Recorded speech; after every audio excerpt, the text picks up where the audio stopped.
Donc voilà, Madame Fathia Nesrine, nous sommes là pour quelques instants de conversation.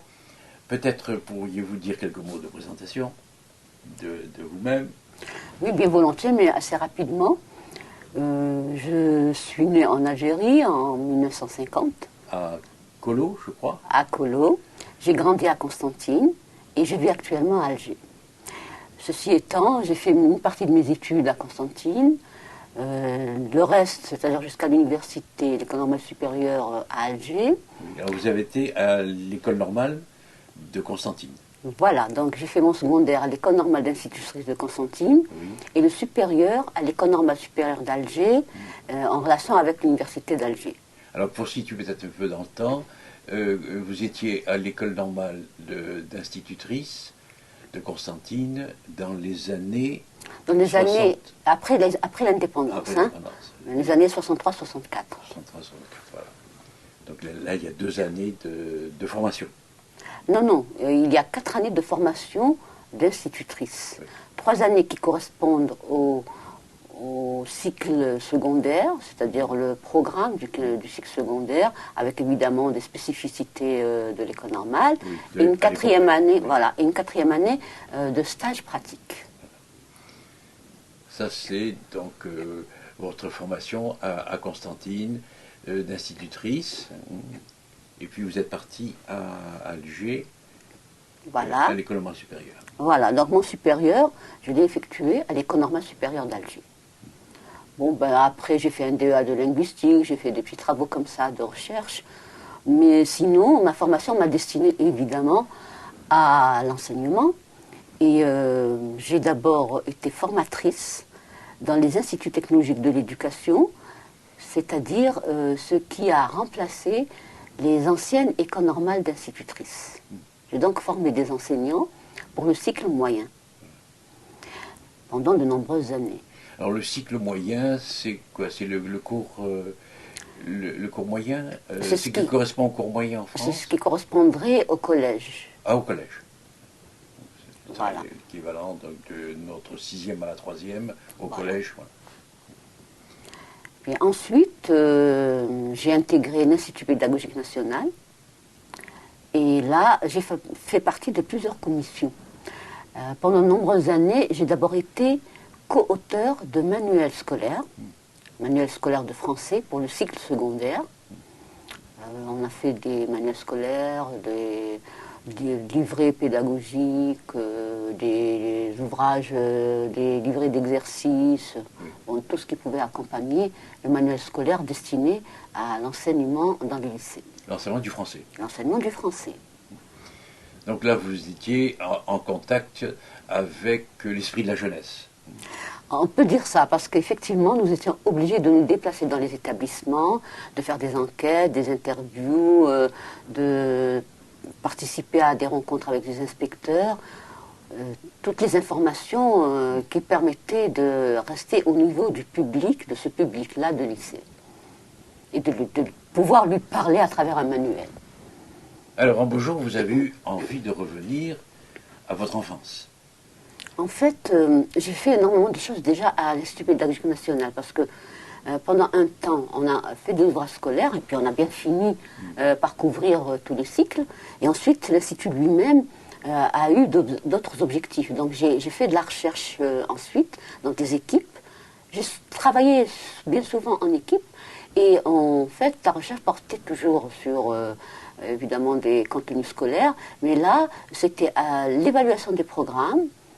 On a donc été initié à l'évaluation, on a reçu des formations, en particulier en France. Oui, oui, l'évaluation de leur impact sur les enfants ou leur utilité comme outil. En fait, on nous avait initié à des méthodes qui permettaient, au niveau des programmes, ce n'est pas simplement par rapport à leur utilité, malheureusement. C'était de voir si ces programmes-là avaient de la cohérence, avaient de la pertinence, et correspondait au niveau des élèves, principalement.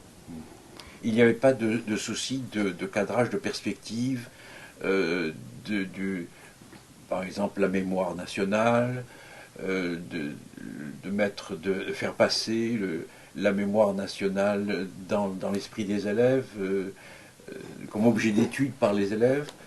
Oui, alors cette préoccupation intervenait au niveau de l'élaboration du programme. Oui, mais pas au niveau, vous évaluiez Voilà. l'efficacité du programme. Pas seulement, parce qu'au niveau de l'élaboration, il m'est arrivé d'être invité à participer à ces équipes-là. À ce niveau, effectivement, il y avait une hiérarchie de valeurs qui était inscrite dans les programmes. Mais au niveau de l'évaluation, en fait, c'était le premier travail de recherche sur les programmes, il faut dire. Hein. Oui. Ça se situe il y a de très très nombreuses années. Oui. Et alors, si vous voulez, nous avions reçu une formation. C'était la première application. On nous demandait l'essentiel. Est-ce que véritablement, d'un point de vue interne, c'était cohérent? Est-ce que c'était pertinent? Est-ce que c'était efficace? Bon, toutes sortes de questions qu'on posait au programme, mais c'était une espèce de première évaluation, premier contrôle, première approche des programmes algériens qui se faisaient depuis de nombreuses années et qu'on n'interrogeait pas. Qu'on interrogeait dans la perspective d'une meilleure compréhension par les élèves. Je crois que c'était dans la perspective, d'un point de vue du système éducatif, de procéder à des réformes, c'est-à-dire de changer de mode d'appréhension de tout le système éducatif, et en particulier l'enseignement dans les établissements scolaires. Alors, nous revenons alors à l'objet qui nous réunit, c'est celui de votre enfance, de votre enfance, qui a été la source d'abord d'un roman qui est ici, La Béo jeune fille, un roman qui a, je crois, beaucoup de succès, qui plaît à tous les lecteurs qui ont eu l'occasion de le lire, et à l'expérience qui était la vôtre et qui était la source de ce roman. Alors c'est votre enfance, et votre enfance en particulier sous la guerre d'indépendance. Je suis une enfant de la guerre d'indépendance, puisque je suis née en 1950, donc mon enfance s'est déroulée pendant la période de la guerre. Je voudrais, pour en parler, c'est vrai que c'est très difficile d'en parler. Je me suis toujours étonnée d'entendre dire que les gens avaient du mal à parler de certaines choses qui étaient quand même passées depuis longtemps. C'est quand on est soi-même en fait confronté à ces situations-là qu'on se rend compte que l'expression n'est pas toujours évidente. Ce que je voudrais vous raconter, peut-être pour ne pas commencer par la guerre, pour m'y acheminer tout doucement, c'est un fait survenu dans les années 80 et qui a tout fait basculer, qui à moi-même m'a révélé que les traumatismes que j'avais subis, qui étaient enfouis dans mon inconscient, et donc je pensais que je l'avais traversé la guerre sans problème, comme tout le monde, elle faisait partie du paysage et qu'il n'en restait rien. Je l'avais dépassé. Dans les années 80, il y avait à ce moment-là les festivités du 5 juillet. Les festivités donc de l'indépendance d'Algérie, qui étaient à l'époque grandioses, avec des défilés, avec des parades militaires, avec tout ce qu'il y a comme armement sophistiqué. Donc véritablement, c'était un jour où, de parade qu'on ne pouvait pas oublier. J'habitais dans un appartement et qui donnait sur la baie d'Alger. Et je venais d'avoir ma dernière petite fille. Elle était bébé. Elle était dans la chambre, dans son berceau. Et nous étions au balcon pour regarder. Parce que ça se passait au-dessus de la mer, essentiellement. Et il y avait énormément de choses. Tout le monde était à son balcon. Et à un moment donné, il y a eu un bruit épouvantable d'un avion sûrement sophistiqué qui passait. Je me souviens juste de ça. Je ne sais pas si c'était le bruit ou l'apparition, mais moi, adulte, mère de famille, au milieu de ma famille, j'ai brutalement pris une peur épouvantable. Je me suis enfuie dans ma chambre, j'ai bousculé le bébé qui était dans le berceau, donc j'ai rejeté le bébé, jeté le berceau pour pouvoir me glisser sous le lit. c'était une espèce d'état de confusion, hein, parce que ça, je l'ai vécu. Hein. Et j'étais sous le lit, apeurée, recroquevillée. Et puis au bout d'un certain temps, mes enfants, mon mari qui ne comprenait rien, il venait voir, il m'appelait, il n'avait rien compris. Hein. Et il se demandait ce qui m'arrivait. En plus, je n'étais pas du tout le style de femme à aller se terrer sous les lits. Hein. Non, face à toutes sortes de situations, même si ça me touche, je fais face, je ne dis rien, je fais face. Et il leur a fallu beaucoup de temps. Et en plus, le bébé pleurait, le berceau bousculé. Puis ils m'ont parlé, et tout doucement, et tout ça. Et j'ai tout doucement repris conscience, c'est-à-dire que j'ai remis les pieds dans la réalité. Mais j'avais le cœur qui tremblait, j'avais le corps qui tremblait, j'avais encore cette peur en moi.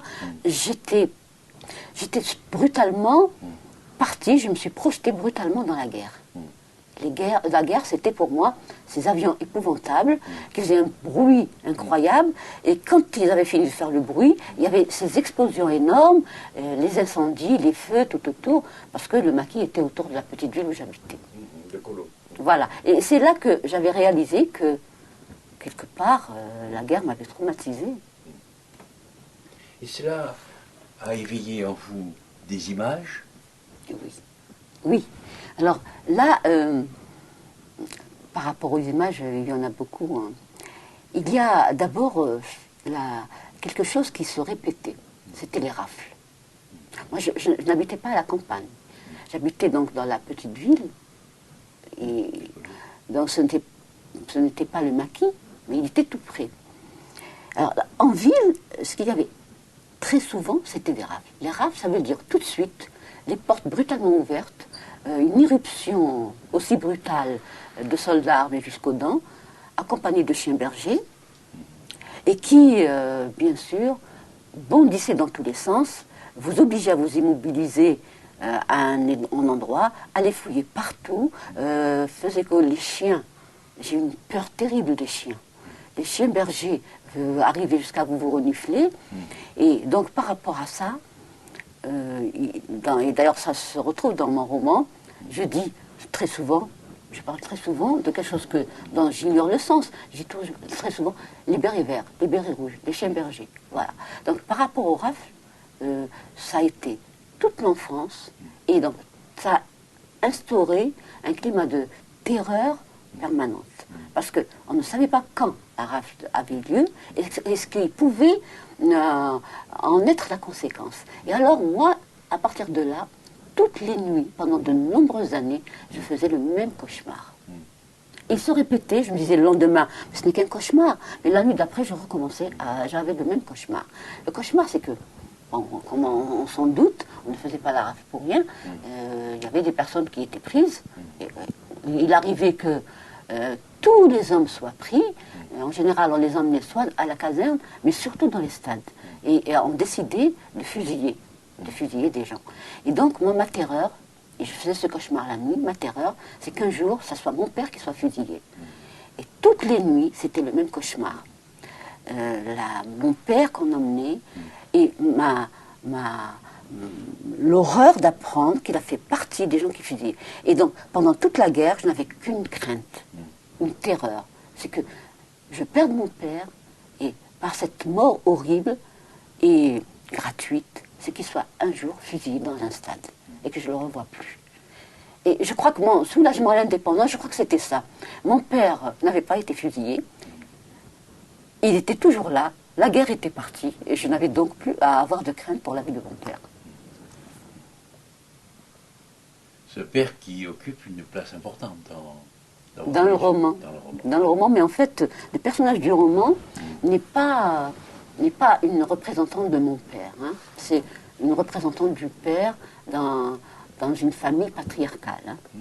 Hein. Parce que mon père lui-même a été quelqu'un, bon, il était lui-même instruit, il a été très proche de ses enfants parce que il les a suivis, il les a aidés il tenait absolument à la réussite scolaire, c'était un grand homme, il s'occupait de la jeunesse, il a été chef scout, il a fait énormément de choses dans cette petite ville à une époque difficile, et évidemment il était militant.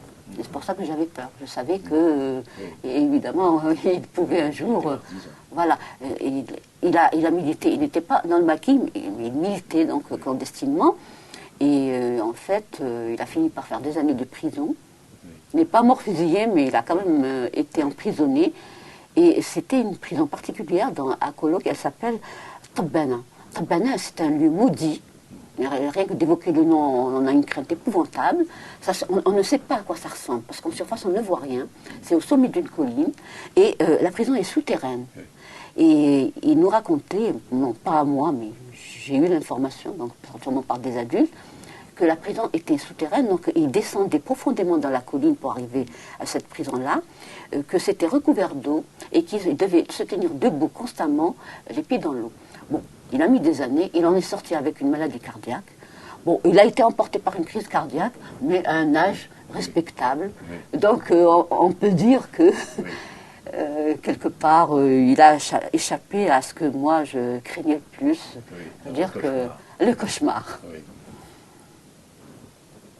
Alors, votre roman, lorsqu'on lit votre roman, on a le sentiment d'un monde gai, serein, d'une grande joie de vivre. Et puis, il y a tout de même ces notations qui sont sévères, qui sont mystérieuses, inquiétantes. Il y a le mur, il y a le mur auquel vous pensez, le mur qui est dur, et qui occupe une place, me semble-t-il, symbolique, qui renvoie, alors est-ce qu'il renvoie à l'autorité, est-ce qu'il renvoie à l'avenir? Mais en tout cas, il occupe de la place dans les premières pages. Oui, en fait, ce mur apparaît. Peut-être que je devrais résumer le roman. Oui, peut-être pour qu'on ait l'information. Oui, voilà. Alors, La baie aux jeunes filles, c'est une histoire qui se passe pendant la guerre d'indépendance. Et donc, il y a effectivement une présence de la guerre, même si ce n'est pas une présence à toutes les pages. Mais à côté de cela, ce qui m'a intéressé, c'est ce qui se passait pendant la guerre dans une petite famille et des relations entre les membres de la famille, en particulier la relation de l'enfant au père. Donc en fait, comment cette société prise entre la guerre et la tradition pouvait fonctionner, est-ce qu'elle pouvait fonctionner d'une façon normale?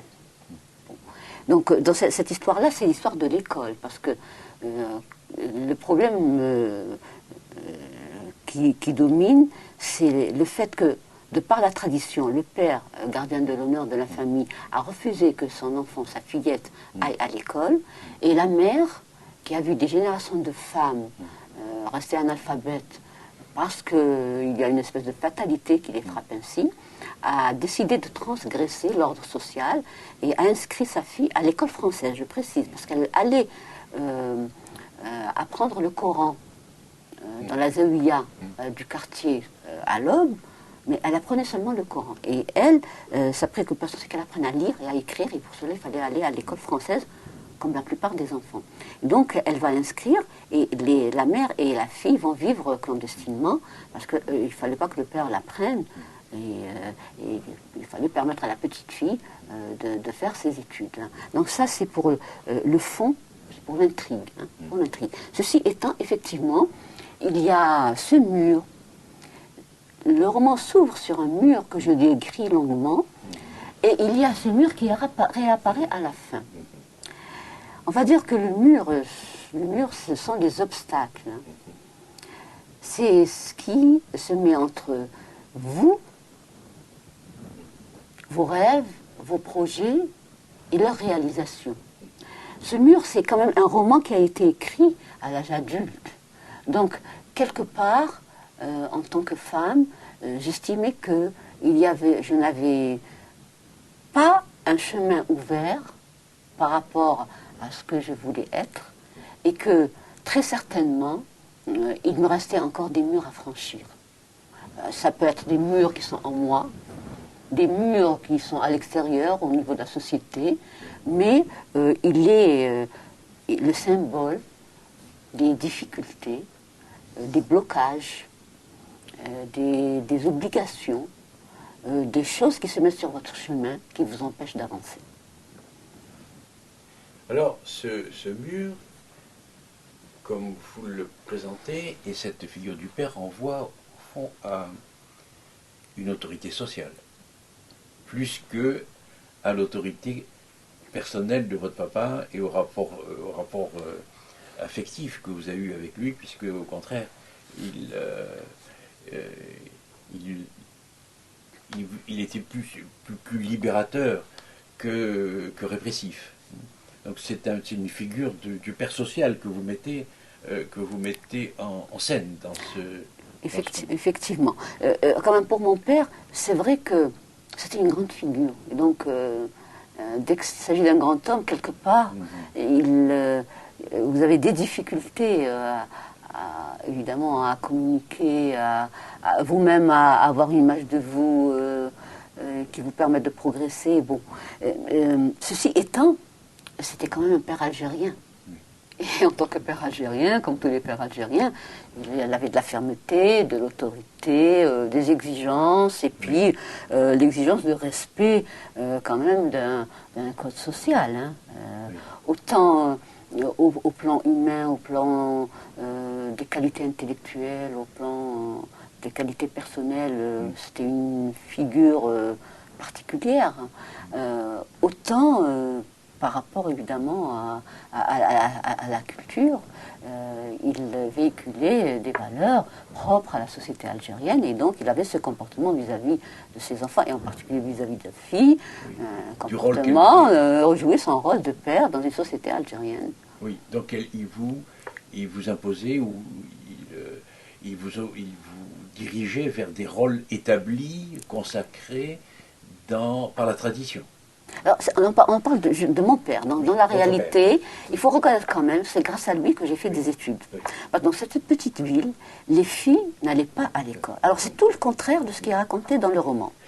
Lui, en fait, s'est marginalisé par rapport à sa famille, par rapport à la société, parce qu'il avait une exigence, il avait un rêve aussi, hein, c'est que ses enfants soient instruits. Filles et garçons. Mais c'était plus difficile pour les filles. Et effectivement, paix à son âme, mais j'ai pour lui une grande gratitude, toutes ces filles ont pu aller à l'université.